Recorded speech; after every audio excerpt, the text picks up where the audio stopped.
para a gente poder começar a nossa live. Então, sejam todos bem-vindos.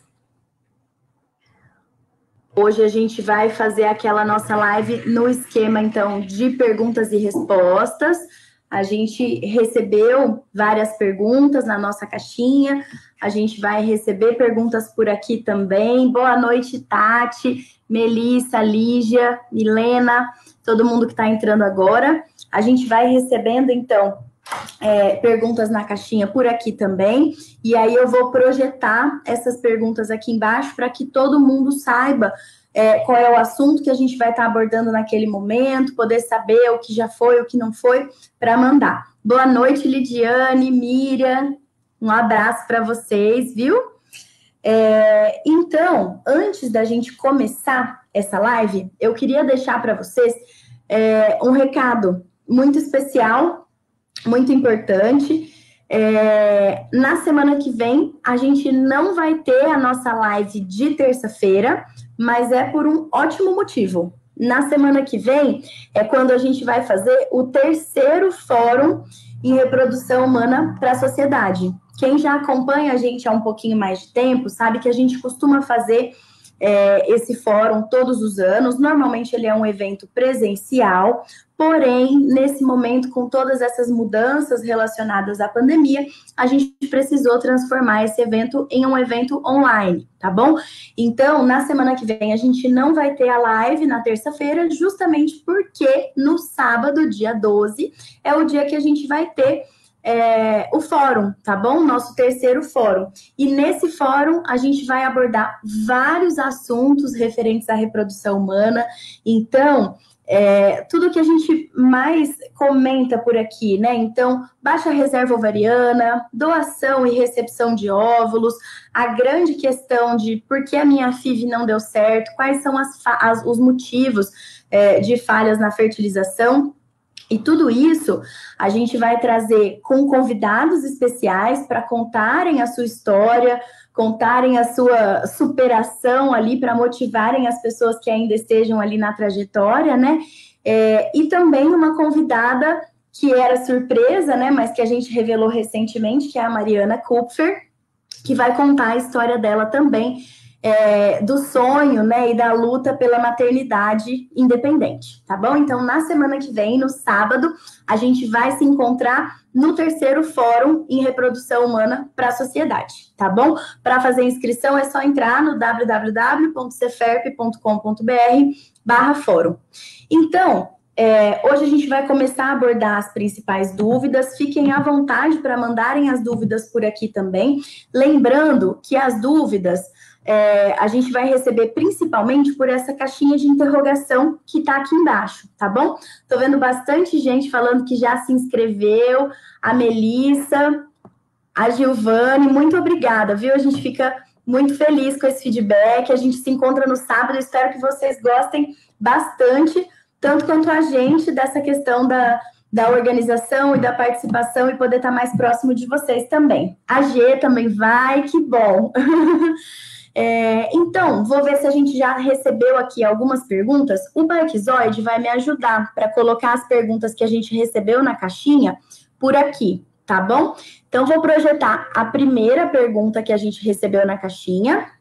E essa pergunta é: oi, sou tentante há 6 anos. Tenho cisto no ovário esquerdo e tenho útero arqueado. Tem algum tratamento? Já estou desistindo. Aqui para vocês corta a caixinha, mas eu vou terminar de ler a pergunta aqui para vocês, tá bom? E vou ler também por conta do pessoal do Facebook, que às vezes pode ser que não consiga visualizar a pergunta também aqui por baixo, tá? Então, vamos lá começar com boas notícias para você, né? Primeiro que o fato de você já estar tentando há 6 anos já indica que você procure realmente um especialista em reprodução humana, principalmente se você tem menos de 35 anos. Passado 1 ano de tentativas, é importante que você passe por avaliação. Se você tem mais de 35 anos, passados 6 meses, já é importante que você procure avaliação. Mas as boas notícias são: teoricamente, o cisto no ovário e principalmente um útero arqueado não vão estar relacionados à impossibilidade de gestação ou à infertilidade, tá?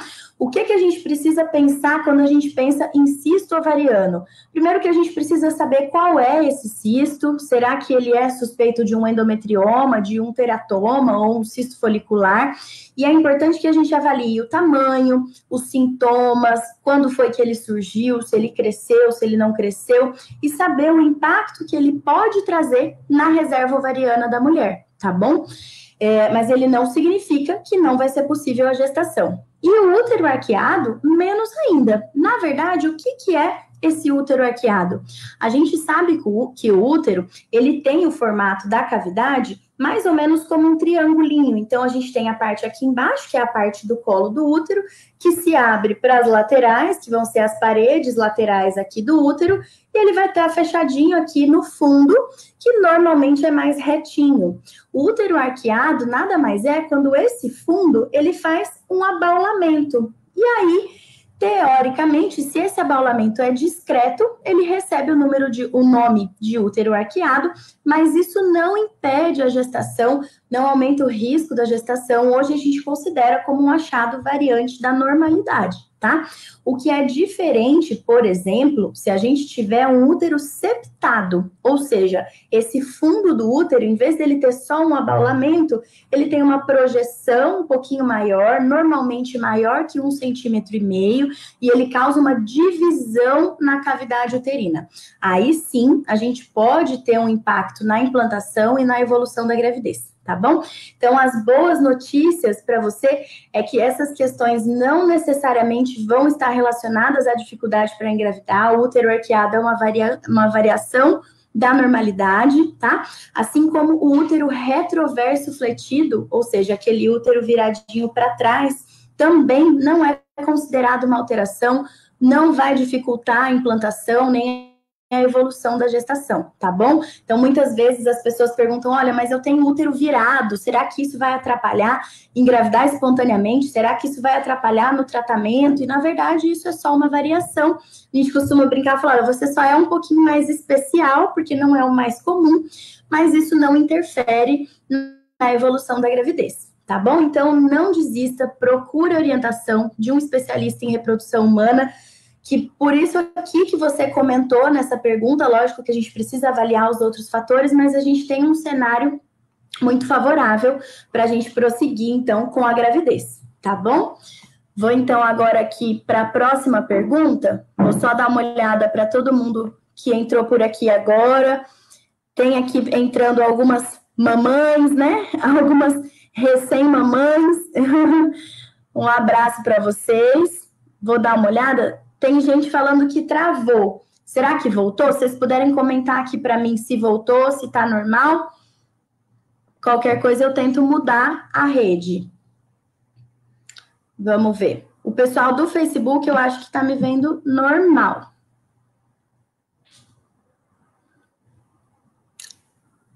Voltou para vocês ou ainda não? Pronto. Recebi aqui informação da Carol, que voltou. O pessoal está comentando que está travando um pouquinho. Dependendo de como ficar, eu vou tentar tirar essa internet e usar uma outra, tá bom? Vou tentar mais um pouquinho nessa, senão a gente troca pela outra internet, sem problema. Obrigada para todo mundo que avisou, né? E que participou aqui também.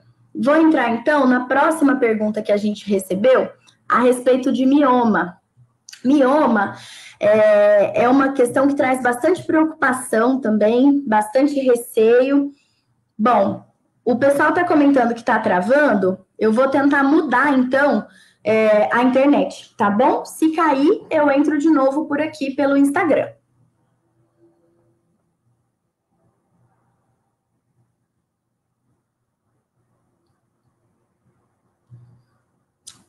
Pronto, eu mudei aqui a fonte da internet, vamos ver se melhora, mas a gente vai se adaptando, né?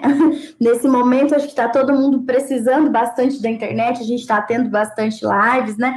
Então, a gente pode ter, e só quem faz ao vivo que passa, às vezes, por esses apuros, mas espero que agora dê tudo certo. Muito obrigada por vocês estarem dando essa força e acompanhando aqui também.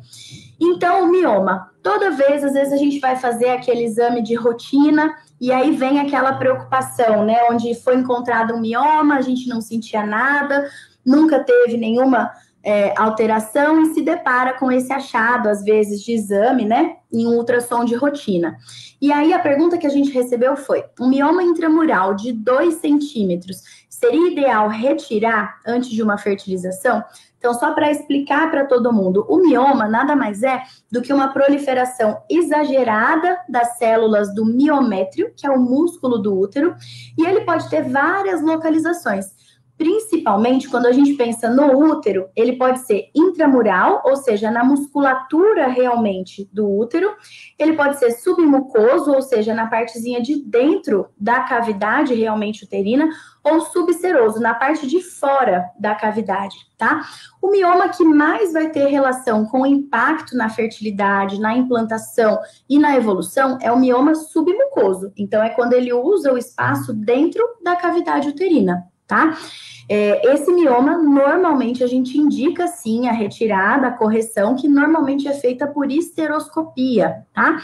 Os outros miomas, então, por exemplo, esse que você comentou, um mioma intramural de 2 centímetros, teoricamente pequeno, em uma localização não diretamente relacionada à cavidade, não necessariamente a gente precisaria retirar, tá bom? Mas a gente precisa avaliar se você tem sintomas, se tem alguma característica suspeita a ultrassom ou não, e se ele tem suspeita de abalar a cavidade, mesmo estando intramural, se ele está empurrando ali, deslocando o endométrio, tá bom? Na maioria das vezes, casos como esse, a gente não precisa de cirurgia, mas a gente precisa individualizar. Um ponto importante para a gente lembrar dos miomas na gravidez é que eles podem crescer durante a gravidez, né? Então, é importante que a gente saiba que o mioma tá lá para que ele seja acompanhado depois ao longo do seu pré-natal, tá bom? Mas normalmente um mioma pequeno, assintomático, um achado de exame, a gente não espera um risco alto dele crescer e de trazer alguma complicação em si para a gravidez, tá bom? Vou olhar aqui para dar boa noite para todo mundo que foi entrando agora pelo Facebook também. Boa noite, Lilica, Magna, Fernanda, Karina, William, Renata, Le Campos, Rosângela, Suelisa, Regina, Vitor. Boa noite, pessoal, todo mundo que está entrando agora também. Muito obrigada pela participação. E a gente recebeu algumas perguntas que eu vou selecionar aqui também pelo Facebook, tá bom? E uma delas foi a da Anitta. Boa noite, doutora, tudo bem? Com apenas um ovário, uma trompa obstruída e uma trompa com dificuldade para a passagem do contraste, qual seria a chance de ter sucesso com fertilização? Bom, a princípio, Anitta, pelo que você comentou, realmente a gente tem uma limitação ali importante com relação às trompas, né? Vou tirar só essa pergunta daqui. Então, a gente tem uma limitação importante com relação às trompas. Vou só pausar um pouquinho, pessoal, para eu pedir para a Carol colocar a nossa pergunta fixa aqui na caixinha, para eu poder deixar ela exposta aqui também, tá bom? E, a princípio, pensando nessa obstrução tubária bilateral, então, a gente pensaria, a princípio, em um tratamento de fertilização, mas alguns fatores, Anitta, são essenciais para a gente predizer chances de sucesso, tá? Principalmente a sua idade e a reserva ovariana, tá bom? Porque isso vai dizer o que esperar de comportamento do seu ovário numa fertilização, com relação a número de óvulos, qualidade de embriões, e com isso, o que esperar das chances da gente ter um bebezinho nascido no futuro, tá bom? E vou dar uma olhada aqui nas perguntas também. Deixa eu só voltar um pouquinho. Nessa live de perguntas, a gente fica um pouquinho mais multitelando aqui, olhando nos dois, mas para tentar responder o máximo de pessoas possível. A Adri comentou, mioma submucoso 1 centímetro, seria melhor tirar? Sou tentante há 2 anos. Agora descobri esse mioma, estou com a prolactina em 61, aumentou há 2 meses a prolactina. O que devo fazer? Bom, a princípio, com relação ao mioma submucoso, é o que a gente conversou. Normalmente, pelo fato dele estar alterando o formato ali da cavidade, a gente recomenda que seja tratado cirurgicamente, que seja corrigida, sim, essa cavidade, tá? Com relação à prolactina, o importante é que a gente saiba se você tem sintomas. Normalmente, mulheres que têm elevação dos níveis da prolactina podem ter principalmente sintomas relacionados à dor no seio, às vezes percepção de saída de leite e irregularidade da menstruação. Se você tem sintomas, seria importante avaliar a possibilidade de fazer tratamento, tá? Mas se você é assintomática, precisa ver com o médico que te acompanha se você já fez outros necessidade de fazer algum outro tratamento ou não, tá bom? Vou dar uma olhada por aqui também. A Priscila de Moura, qual o risco de aborto?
Bom, outra pergunta que a gente recebeu, voltei aqui para o pessoal do Facebook, a gente teve um probleminha na conexão. Outra pergunta que a gente colocou, então, que a gente recebeu na caixinha do Instagram, foi a respeito de gestação anembrionada. Então,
Deixa eu voltar para a próxima pergunta que a gente tinha recebido aqui na caixinha também.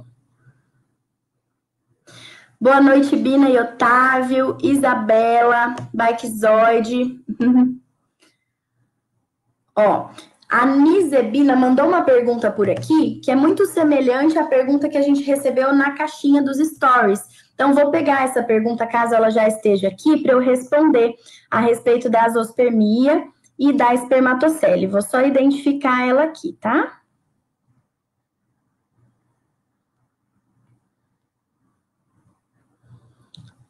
Bom, a princípio a gente não tem, daqui a pouquinho a pergunta chega por aqui, mas a Nizebina perguntou: meu marido foi diagnosticado com azospermia espermatocele, e a pergunta era justamente o que fazer com relação a essa azospermia e essa alteração que foi encontrada também. A primeira coisa, quando a gente está diante de uma azospermia, é a gente confirmar que realmente não foi identificado nenhum espermatozoide, tá? Então, é que sejam feitas pelo menos 2 coletas de espermograma, preferencialmente em laboratórios específicos que possam fazer uma análise de centrifugação e uma pesquisa um pouco mais detalhada para saber se a gente pode obter espermatozoides, tá?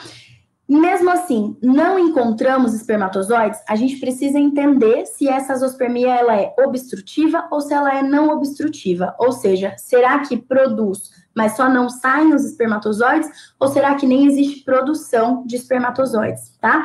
Normalmente a gente precisa pesquisar a parte hormonal, a parte genética e também a parte anatômica, que foi o que você comentou que ele fez a pesquisa pelo ultrassom, tá?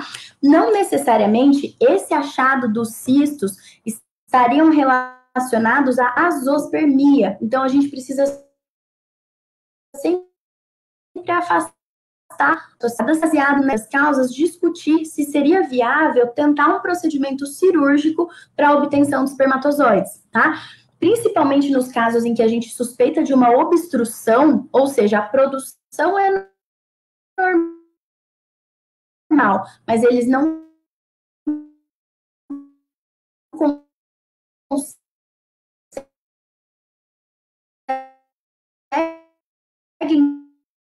passar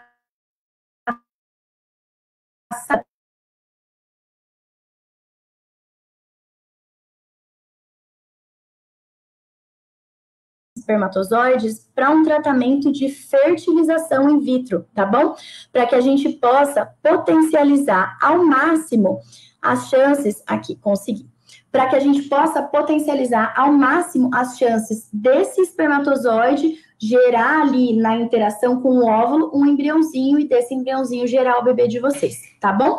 Então, resumidamente, o primeiro passo, entender se essa azospermia é por alteração na produção ou realmente apenas uma obstrução, né, na via de saída. A partir daí, definir qual vai ser o método para tentar obter espermatozoides e se vai ser viável, se vai ser necessário um congelamento seriado, então passar por várias coletas, identificando um número menor de espermatozoides e a gente ir congelando, ou fazer um procedimento cirúrgico para obter espermatozoides e, a partir daí, a gente usar esses espermatozoides para um tratamento realmente de fertilização in vitro, tá bom? Para que a gente pronto um tratamento de fertilização in vitro, é sempre importante a gente ter uma avaliação do casal, tá? Então, apesar da gente ter o diagnóstico, é fundamental que você também seja avaliada, saber se tem alguma alteração no útero, nos ovários, na reserva ovariana, que possa também limitar as chances de sucesso com o tratamento da fertilização, tá bom? Vou dar uma olhada aqui nos outros comentários e nas outras perguntas também.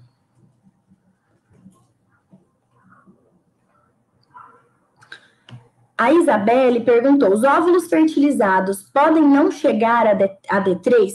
Então, a gente postou recentemente o funilzinho, a gente costuma chamar de funil da FIV, né? Então, quando a gente passa por um tratamento de fertilização in vitro, é natural que a gente vá tendo perdas ao longo do processo, né? E essas perdas, elas são normais. porque elas são inerentes ao nosso processo reprodutivo como ser humano, que tem também as suas imperfeições, né? Então, normalmente, dos folículos, a gente espera que uma porcentagem menor realmente forneça óvulos maduros. Desses óvulos maduros, a gente espera que uma porcentagem deles fertilize, tá? Mas dentro do funilzinho da FIV, Isabela, para melhor notícia, uma das melhores porcentagens que a gente espera é realmente a evolução dos óvulos fertilizados para embriõezinhos em D2 e D3, que são o estágio de clivagem, tá? Normalmente, a gente espera porcentagens em torno de 90% a 100%, tá? Então, a partir do momento em que a gente teve a fertilização, a formação inicial dos embriões, a gente espera que até o estágio de clivagem, segundo e terceiro dia, praticamente todos aqueles fertilizados cheguem, tá bom? Mas lembrando que nós, seres humanos, não somos totalmente a matemática, né? A gente faz uma estimativa, então a gente pode ter mulheres em que realmente essa taxa seja 100%, ou a gente pode ter mulheres em que essa taxa seja um pouquinho menor, tá bom? Mas esperamos uma boa evolução, sim, até o segundo, terceiro dia, tá bom? Vou dar uma olhada nas perguntas aqui da caixinha também, para ir colocando para vocês. A gente falou um pouquinho da parte da zoospermia, da alteração ali na obtenção de espermatozoides. Então, aproveitando esse assunto, trouxe também essa outra pergunta que a gente recebeu. E essa outra pergunta foi: tenho 65 anos, sou vasectomizado com prostatectomia radical. Pode deixar que a gente vai explicar tudo isso um pouquinho melhor. Minha mulher tem 37 anos e Dilmirena. É possível a fertilização in vitro? E se positivo, pode-se determinar a evolução de apenas um embrião? Bom, então vamos entender por partes essa pergunta, né?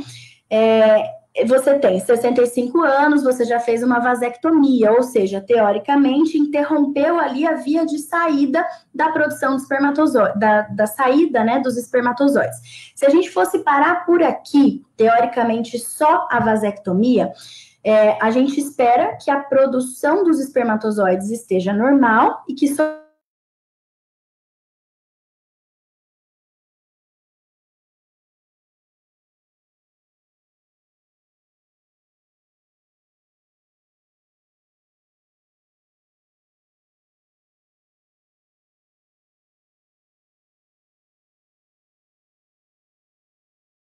cirurgia, porque, por exemplo, se foi por um caso de câncer, é importante a gente saber, será que houve a realização de quimioterapia, de radioterapia após, porque isso pode ter interferido no funcionamento dos testículos e ter comprometido a produção dos espermatozoides também, tá bom? Mas a gente sabe que depois da prostatectomia, da retirada, né, da próstata, a gente pode ter uma limitação na produção de sêmen e, com isso, uma limitação na ejaculação em si, mas não necessariamente uma limitação da produção dos espermatozoides, dependendo desses outros fatores, principalmente relacionados à extensão da cirurgia, a quimio e a radioterapia, tá? Então, em alguns casos, pode-se discutir, sim, a tentativa de obter espermatozoides por um procedimento cirúrgico, tá? E se não for possível, usar sêmen de doador para fazer o tratamento de fertilização, tá bom?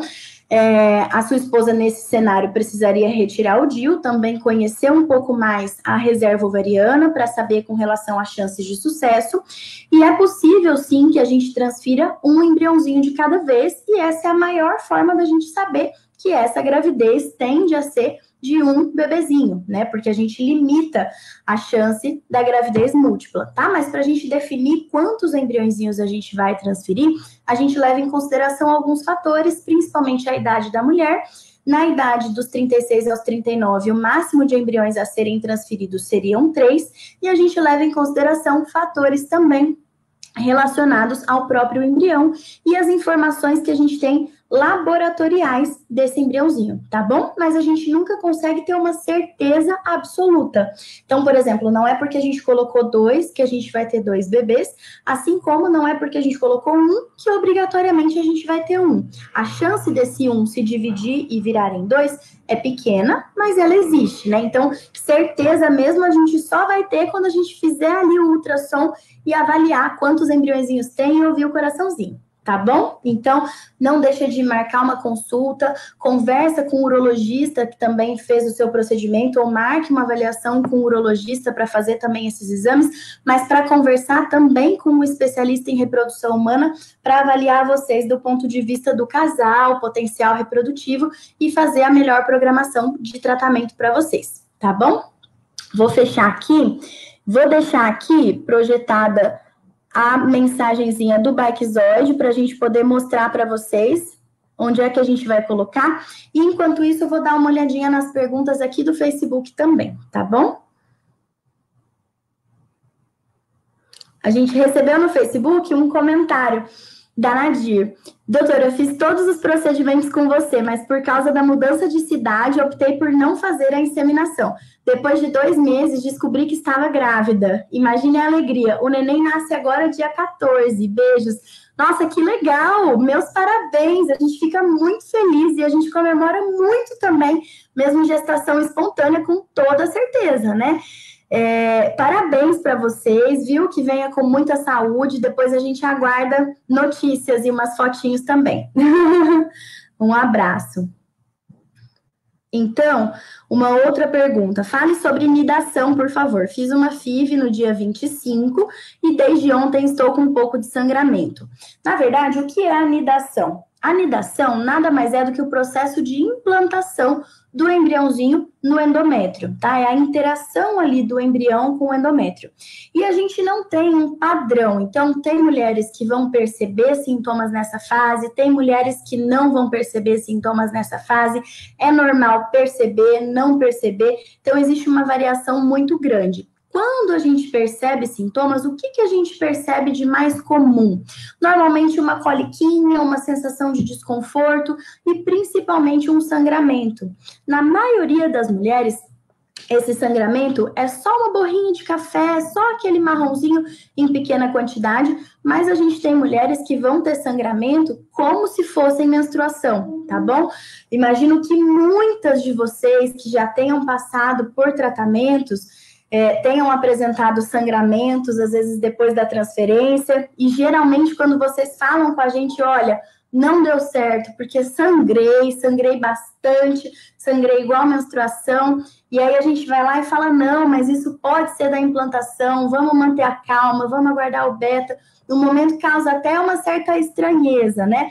Mas é porque realmente nessa fase o sangramento ele é muito inespecífico, porque essa invasão do embriãozinho no endométrio é fundamental que ele rompa ali alguns vasinhos para que ele possa realmente achar o seu espacinho e começar a receber a nutrição e o oxigênio que ele precisa para continuar o desenvolvimento.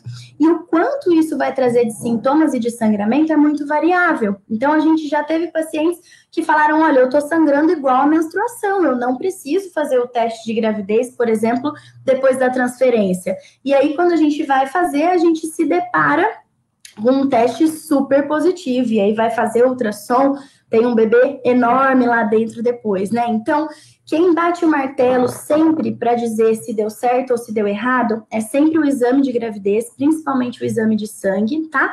Porque a anidação, ela acontece em todas as gestações, sejam espontâneas ou por fertilização, mas ela não é percebida em várias gestações, seja espontânea ou seja por fertilização. E quando a gente faz um tratamento, principalmente de fertilização, é natural que a nossa expectativa ela seja muito maior. A gente sente um controle maior do ciclo que a gente não tem tentando de forma espontânea, né? Então, é natural que a gente busque ali respostas, né, para um ou para outro sintoma. Mas é importante que a gente lembre que muitas vezes, quando a gente faz um tratamento, a gente vai estar usando várias medicações, principalmente medicações hormonais. E essas medicações, elas podem simular muitas mudanças também. Então, às vezes, uma dorzinha no seio, um desconforto abdominal, às vezes uma alteração do funcionamento do intestino, náuseas. e a gente não consegue se basear tanto nesses sintomas para dizer se deu certo ou se deu errado, tá bom? Então, para a gente ter certeza, Thaís, só realmente quando a gente tiver um exame de gravidez, o exame mostrando que está positivo, a gente pode olhar retrospectivamente e falar, bom, então realmente aqueles sintomas possivelmente eram da nidação. Mas para a gente diferenciar entre nidação ou início de uma menstruação, por exemplo, é só realmente quando a gente tem a evolução em si e o resultado do teste de gravidez, tá bom? Deixa eu dar uma olhada aqui no restante das perguntas. Deixa eu tirar aqui da caixinha para ver se a gente consegue pegar mais alguma outra aqui da caixinha também.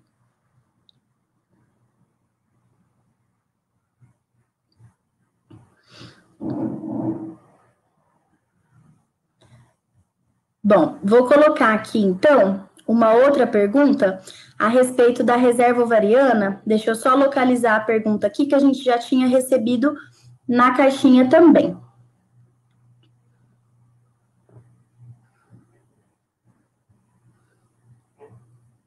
Pronto.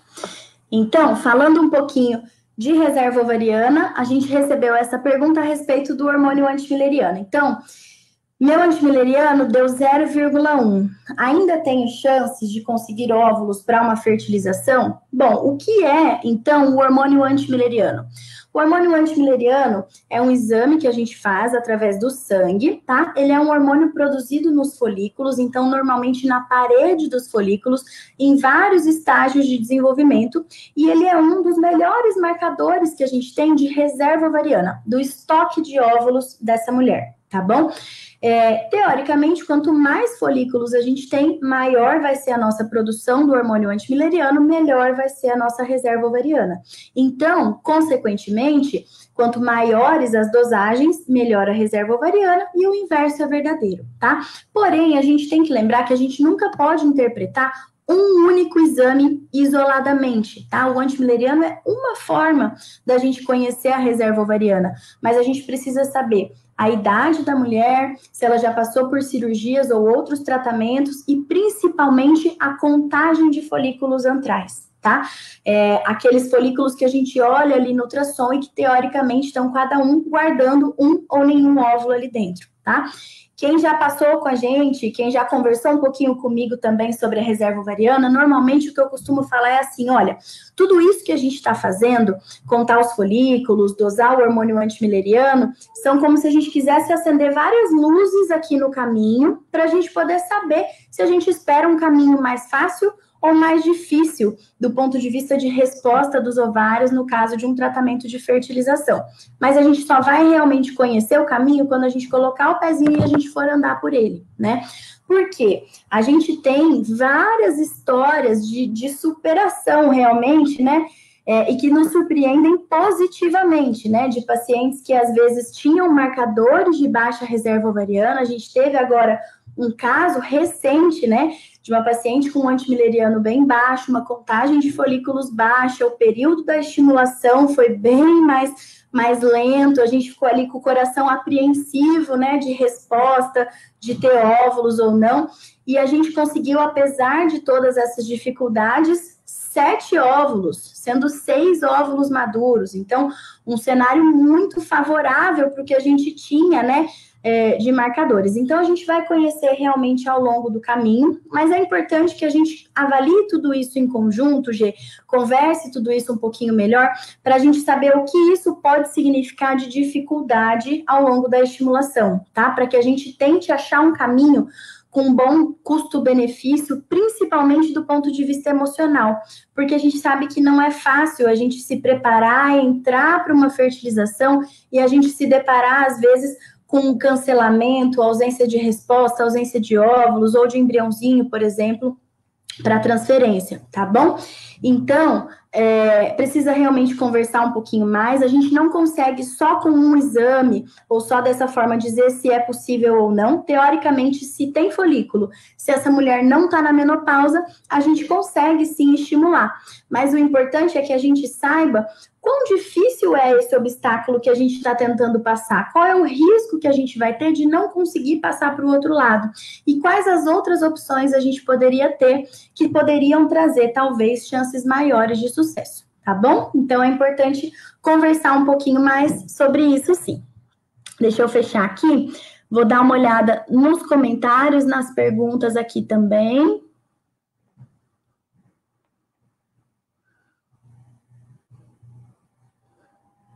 A Jéssica, tive validação, a doutora viu o beta maravilhoso, confia em Deus, amém. E nesses médicos enviados por Deus.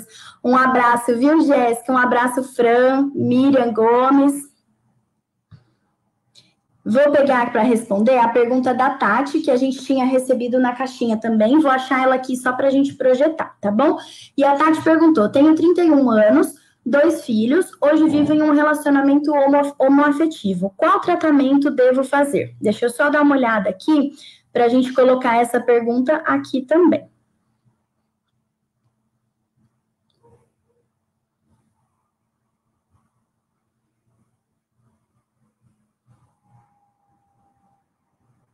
Bom, daqui a pouquinho eu volto para colocar a pergunta aqui na caixinha, mas a princípio, Tati, quando a gente pensa em gestação homoafetiva, primeiro, antes que eu me empolgue aqui na resposta, a gente tem uma live só sobre a questão da gestação homoafetiva, e ela está salva no IGTV, então depois, se você quiser entrar para assistir, a gente entra bem mais em detalhes, tá? Quando a gente pensa, então, em gestação homoafetiva, a gente vai precisar, feminina, de um sêmen de doador, que pode ser nacional ou internacional, e, a princípio, esse sêmen ele pode ser utilizado tanto para um tratamento de inseminação, quanto para um tratamento de fertilização. Ou seja, desde estimular a sua ovulação e depositar os espermatozoides lá no fundo do útero, ou estimular os seus ovários, buscar os óvulos, formar os embriõezinhos e transferir esses embriõezinhos tanto para o seu útero, quanto para o útero da sua parceira, tá? O que vai determinar partir para um ou para outro tipo de tratamento são vários fatores, principalmente a sua idade. A princípio, pela sua idade, a gente fica mais tranquilo com relação a escolher um ou outro tipo de tratamento, pelo fato de você ser jovem, mas precisa conhecer a reserva ovariana de vocês, qual é a programação, se a mesma pessoa quer fornecer os óvulos e engravidar, ou se uma pessoa quer fornecer os óvulos para outra pessoa gestar.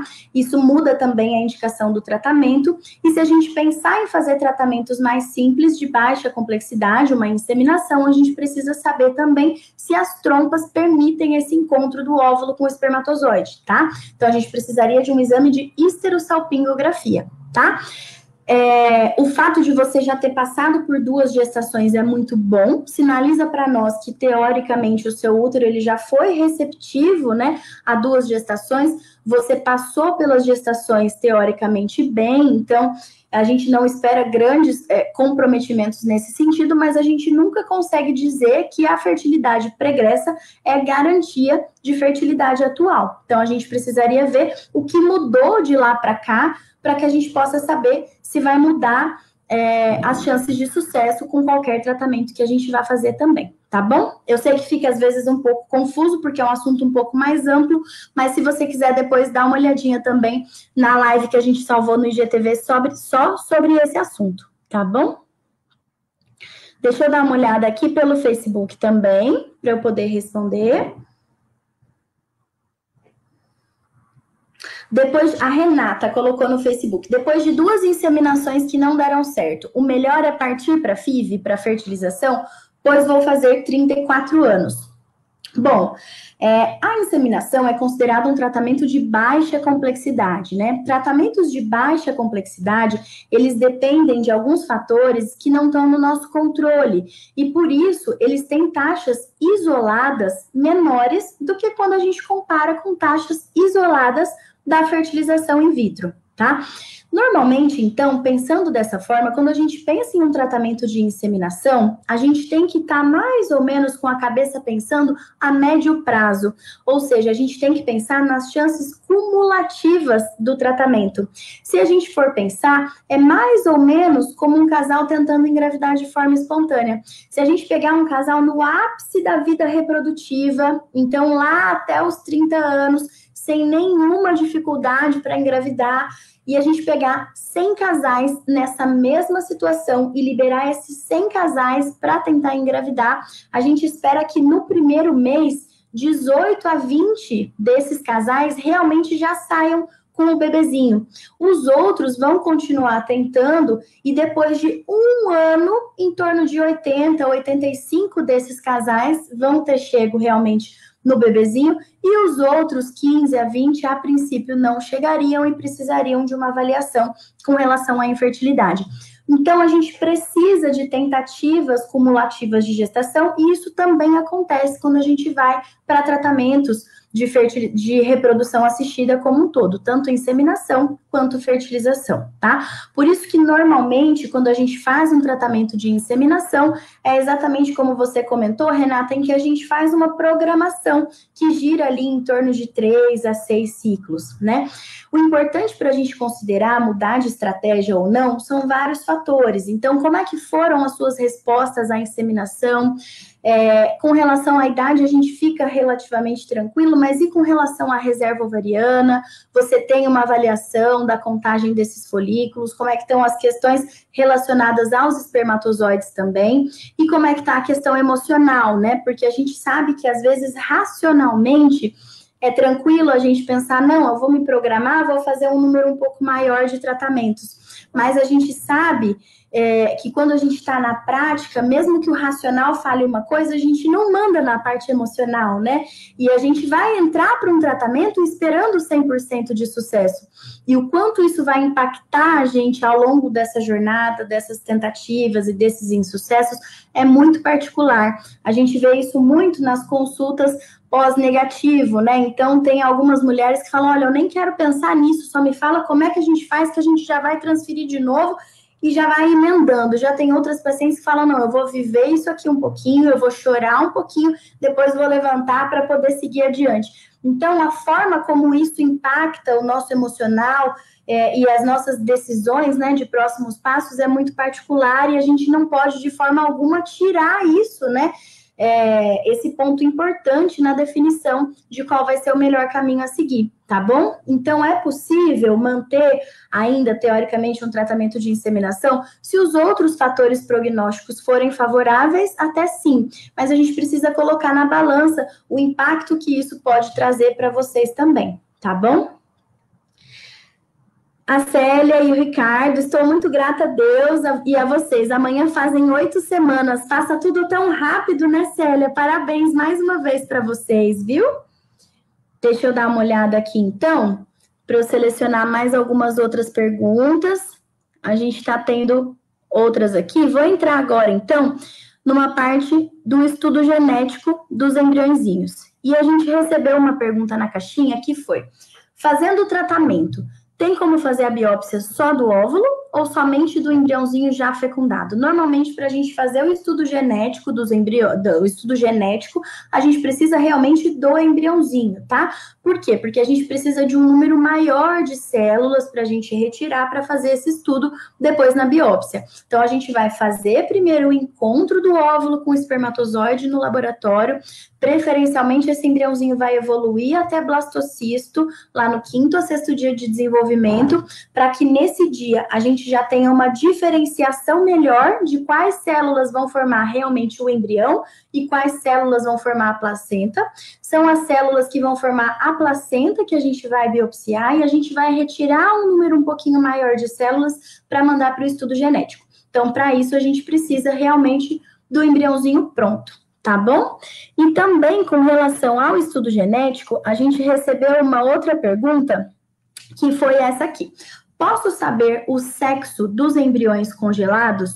Bom, se você tiver feito o estudo genético dos embriões, sim, a gente tem essa resposta se o embriãozinho é XX ou se o embriãozinho é XY, né? Se é uma menina ou se é um menino, tá? Porém, se a gente não fez esse estudo genético e o embriãozinho tá congelado no laboratório, a princípio a gente não consegue saber só olhando esse embriãozinho no laboratório.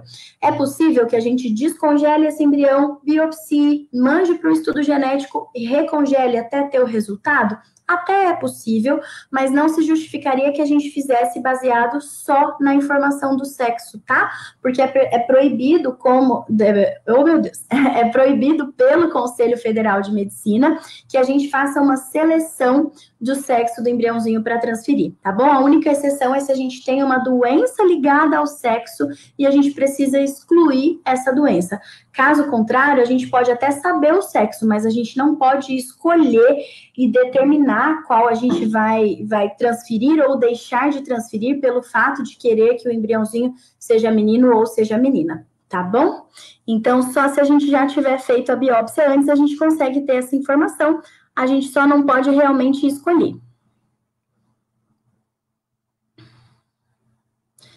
Deixa eu só dar uma olhadinha aqui nas outras perguntas. Vou olhar aqui as que chegaram pela caixinha. Algumas eu já acabei respondendo também.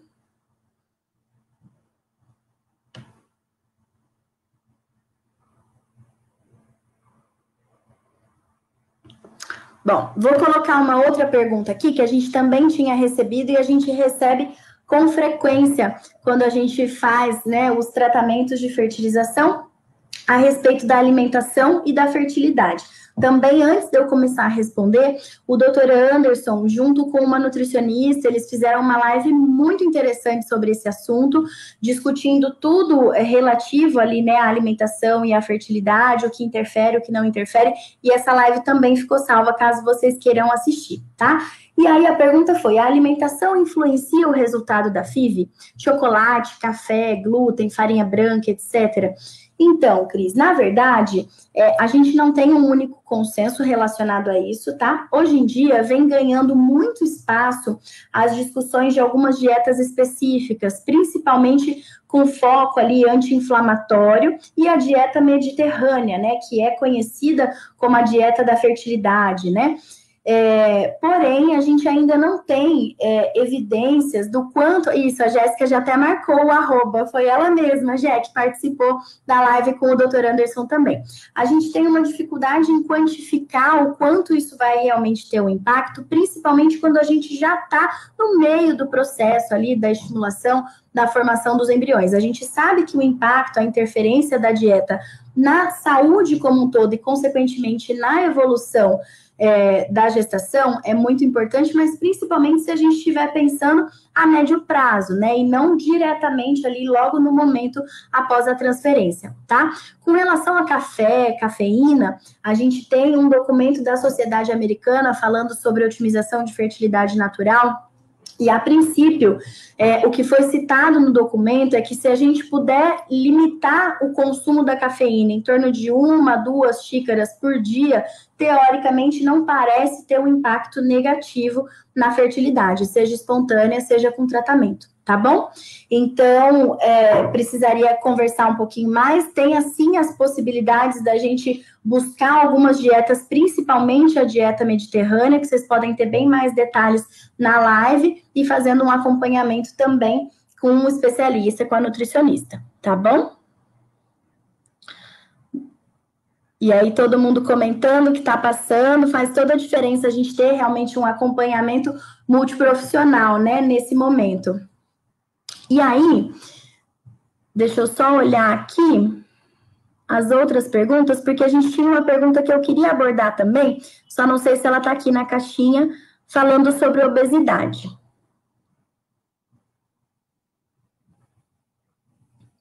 Aqui.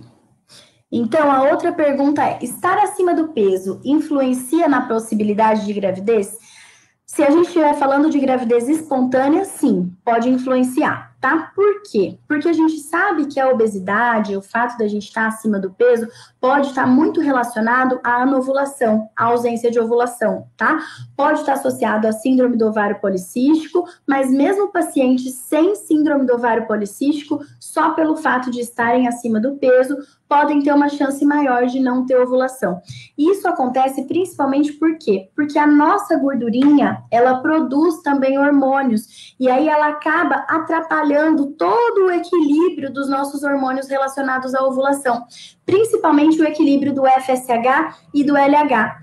E para a ovulação acontecer, a gente precisa de um equilíbrio praticamente perfeito, sincronizado ali da pulsatilidade desses hormônios. E se a gente está diante desse desequilíbrio, a gente pode ter uma frequência maior de ciclos anovulatórios, então de ausência de ovulação, tá? Então a gente pode sim ter uma dificuldade de atingir a gestação espontânea. Quando a gente fala em tratamento, principalmente no tratamento de fertilização, onde a gente espera que o peso interfira? Existem algumas medicações na estimulação em que a gente vai basear a dose de acordo com o peso da paciente. Então, a medicação que a gente vai usar, a dose de medicação que a gente vai usar pode ser diferente, de acordo, sim, com o peso da paciente, tá?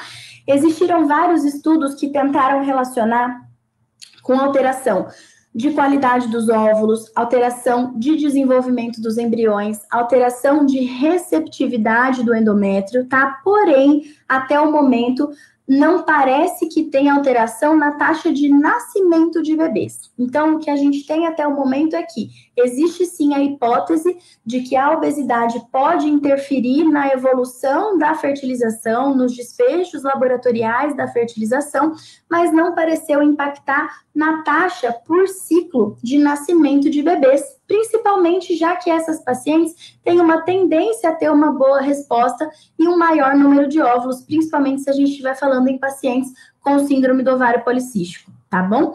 Porém, uma ressalva importante da gente fazer é que mesmo se a gente considerar as chances do positivo em si, as chances da gestação inicial em si, não necessariamente terem uma mudança, é importante que a gente pense que quanto mais saudável a gente puder estar para realmente entrar na gestação, melhor essa gestação tende a evoluir, tá? Porque quando a gente entra para a gravidez já com obesidade ou com sobrepeso, a gente pode estar exposto a um risco maior de abortamento, de alterações metabólicas, como diabetes gestacional, alterações cardiovasculares, como a hipertensão, também a elevação dos níveis pressóricos durante a gravidez, aumento do risco da prematuridade ou aumento do risco de cesárea, aumentar o risco do bebezinho ser macrossômico, normalmente acima de 4 quilos, tá? E também de ter alguns distúrbios ali relacionados ao metabolismo da glicose, tá bom? Então, teoricamente, por mais que não mude necessariamente a chance do positivo e da evolução inicial da gravidez, quanto mais saudável a gente puder estar antes de entrar na gravidez, mais saudável a gente tende a evoluir ali na gestação e pensando também na saúde do ou dos bebezinhos que vão nascer, tá bom? Vou dar mais uma olhada aqui, imagino que a gente consiga selecionar mais uma, no máximo 2 perguntas, para a gente poder responder por aqui também. Deixa eu dar uma olhada.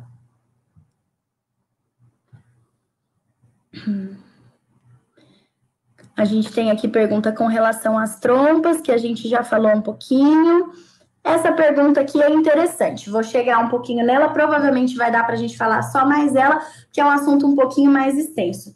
Boa noite, é possível transferir um embrião de D3 juntamente com o embrião de D5? Olha, teoricamente, o recomendável seria que não, tá? Por quê? A gente precisa identificar o momento da janela de implantação, o momento que esse endométrio está ali receptivo, está aberto, vamos dizer assim, para receber os embriões, né? E a gente pode personalizar, a gente pode ajustar essa janela de implantação, dependendo de alguns fatores, principalmente o estágio de desenvolvimento do embrião. Então, normalmente, a recomendação é que embriões de mesmo estágio sejam transferidos juntos, tá? Existem alguns casos em que a gente pode discutir a possibilidade de descongelar um embriãozinho em D3, manter em cultivo para a gente ver se esse embriãozinho chegaria a blastocisto, por exemplo, para ser transferido, mas são casos de exceção que precisariam ser discutidos também com relação a custo-benefício, ao risco do embriãozinho não chegar, por exemplo, ao estágio de blastocisto, tá? Mas a gente dá preferência para transferir juntos embriões do mesmo estágio de desenvolvimento, tá bom? Deixa eu tirar aqui. Bom, Pessoal, queria agradecer todo mundo pela participação. Eu sei que a gente recebeu várias perguntas que realmente a gente não conseguiu cobrir todas elas, tanto por aqui quanto pelo Facebook. Mas a gente vai tentando fazer mais lives, né, com relação às perguntas e respostas, para a gente ir abordando mais assuntos também, tá bom? Queria, então, agradecer vocês pela interação, pelas mensagens, pelos corações. Lembrar vocês, então, que na terça-feira da semana que vem, a gente não vai ter live, porque no sábado, dia 12, a gente vai ter o fórum. Então, para quem não se inscreveu, é só a gente entrar no site ou em vários dos nossos posts também tem a possibilidade de a gente clicar no link para ir até lá e se inscrever. E a gente vai ter o maior prazer de reencontrar e conversar um pouco mais com vocês, tá bom? Muito obrigada, uma boa noite e até a próxima semana. Um abraço.